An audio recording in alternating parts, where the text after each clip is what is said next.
Avant de plonger dans cette histoire incroyable, pensez à vous abonner à la chaîne et à activer la cloche. Ici, chaque récit a quelque chose à dire, et vous ne voudrez pas en manquer un seul. Le tribunal était silencieux, tendu, chaque murmure étouffé par le claquement des talons sur le marbre. La femme noire se tenait droite, les mains légèrement tremblantes mais le regard inébranlable. Le juge, un homme blanc aux cheveux grisonnants, esquissa un sourire narquois en feuilletant son dossier. « Alors, vous prétendez représenter quelque chose d'important ici » railla-t-il, sa voix résonnant dans la salle comme un couperet. « Vous pensez vraiment que votre parole a du poids devant ce tribunal ?» Un rire étouffé monta de quelques spectateurs. La tension s'épaississait. Mais la femme resta calme, un sourire froid effleurant ses lèvres. Elle sortit lentement de son sac une carte, qu'elle posa avec gravité sur le bureau du juge. Le silence fut immédiat. Tous les regards se tournèrent vers la carte, puis vers elle. Carte d'identité.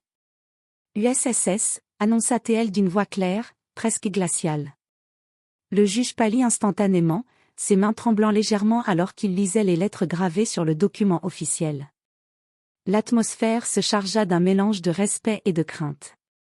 La femme noire, jusque-là jugée insignifiante, venait de révéler qu'elle n'était pas une citoyenne ordinaire, mais un agent de l'United States Secret Service, un membre d'élite du service de protection présidentielle. Le rire moqueur du juge mourut dans sa gorge. Chaque spectateur comprit que la situation avait basculé.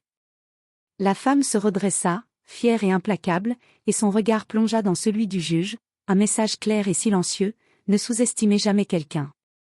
La salle resta figée, choquée. Le pouvoir venait de changer de main en un instant. Le juge, humilié, détourna les yeux, incapable de retrouver sa prestance d'avant. La femme récupéra calmement sa carte, prête à poursuivre sa mission, son honneur intact et sa dignité renforcée par cette révélation inattendue. Après l'humiliation du juge, la femme noire, Helena Carter, sortit calmement du tribunal. Ses talons résonnaient sur le marbre, chaque pas affirmant son autorité invisible. Les passants la regardaient, certains avec admiration, d'autres avec surprise. Personne n'aurait pu deviner que cette femme, discrète et apparemment ordinaire, était capable de faire trembler un tribunal entier. Elle monta dans sa voiture noire blindée, conduite par un agent discret qu'elle connaissait depuis des années. Le moteur vrombissait doucement, mais dans la tête d'Helena, c'était le calme avant la tempête. Elle savait que le juge, humilié devant tout le monde, ne se contenterait pas de ce seul incident. Il chercherait à se venger. De retour dans le bureau sécurisé de l'USSS, Helena déposa sa carte officielle sur le bureau et se laissa tomber sur le fauteuil en cuir.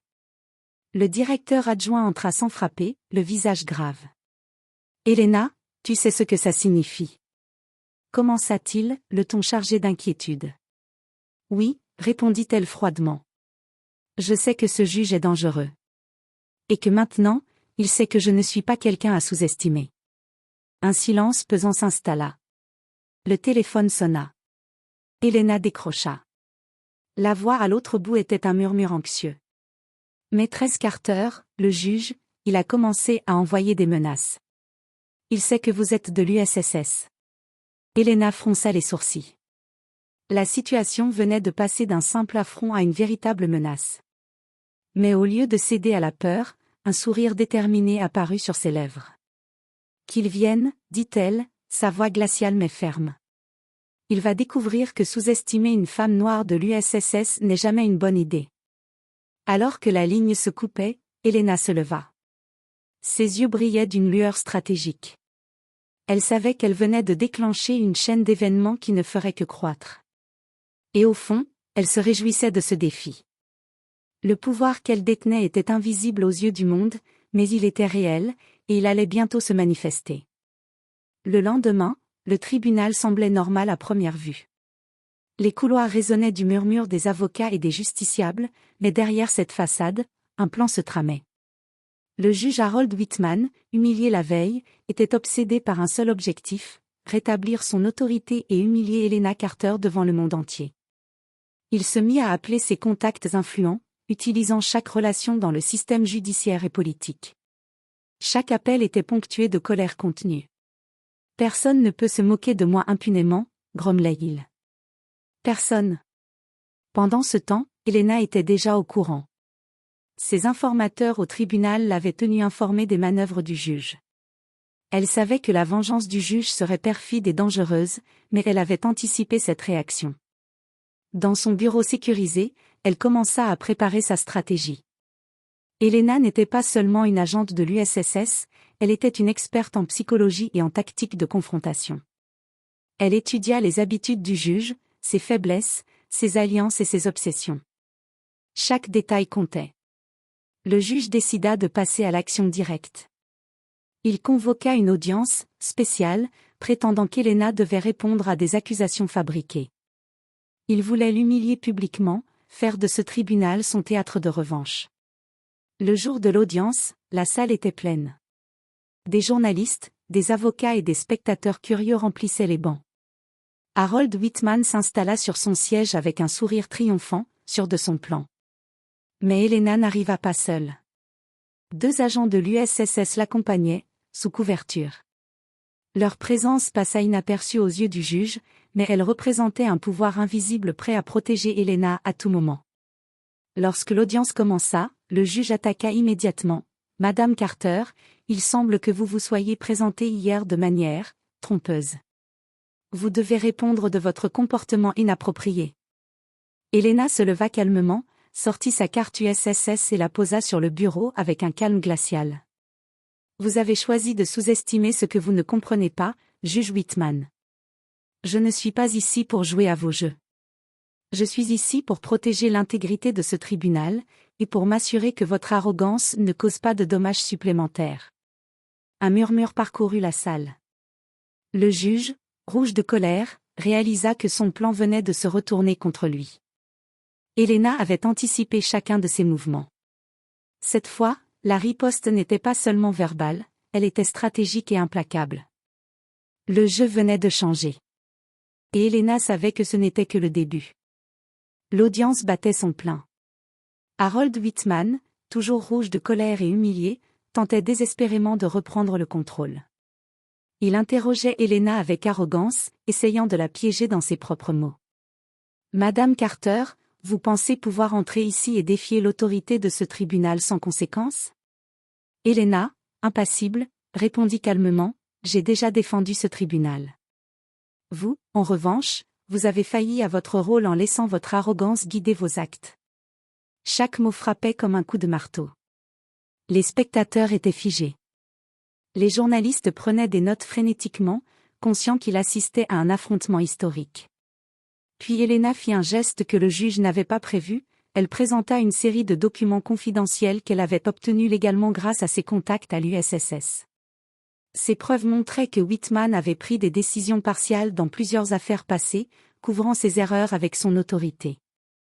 Chaque document jeté sur le bureau était comme une pierre jetée dans l'édifice de sa réputation. « Juge Whitman, » dit Elena d'une voix glaciale, « le système que vous êtes censé protéger n'est pas votre propriété personnelle. Vos tentatives de vengeance ne font que révéler votre incompétence et votre arrogance. » Un silence de plomb s'installa. Whitman, maintenant blême et tremblant, comprit que tout ce qu'il avait planifié s'effondrait devant ses yeux. Ses alliés dans la salle échangeaient des regards inquiets. Elena se pencha légèrement vers lui, son regard pénétrant. « Vous avez sous-estimé une femme, vous avez sous-estimé une agente de l'USSS, et vous avez sous-estimé l'honneur. Jamais plus vous ne ferez cela ici. » Whitman tenta un dernier geste de défi, mais il était trop tard. La salle entière avait vu son humiliation.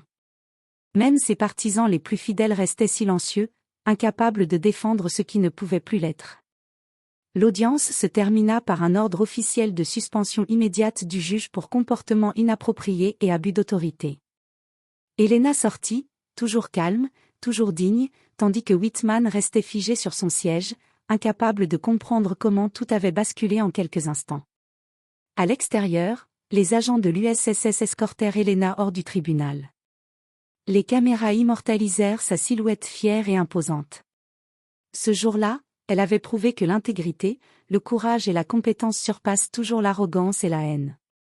Quelques semaines après l'audience, le tribunal semblait avoir retrouvé son calme. Mais en coulisses, la tempête continuait de se propager. Le juge Harold Whitman, maintenant suspendu, voyait sa carrière détruite. Ses amis influents étaient détournés, ses dossiers compromettants étaient étudiés par les autorités judiciaires, et chaque journaliste qui avait couvert l'audience révélait un peu plus de ses abus. Pendant ce temps, Helena Carter poursuivait sa mission avec une nouvelle notoriété. Sa réputation d'agent incorruptible et intrépide s'était répandue dans tout le système judiciaire et au-delà. Mais contrairement à ce que certains auraient pu attendre, elle ne cherchait pas la gloire personnelle. Elle utilisait sa position pour protéger ceux qui n'avaient pas de voix, intervenir dans les cas de discrimination et renforcer la justice. Un jour, Helena reçut un message inattendu, Whitman souhaitait la rencontrer. Le juge déchu avait accepté sa défaite et cherchait à comprendre comment il avait pu tomber si bas. Helena, toujours implacable mais juste, accepta la rencontre dans un cadre strictement officiel. Face à face, Whitman était un homme brisé. Je ne comprends pas comment cela a pu m'arriver, murmura-t-il. Helena le fixa, un mélange de fermeté et de compassion dans les yeux, vous avez oublié que le pouvoir implique des responsabilités. Et que sous-estimer quelqu'un à cause de sa couleur ou de son apparence est une erreur fatale. Vous avez eu une leçon. À vous maintenant de décider si vous voulez apprendre ou rester prisonnier de votre arrogance.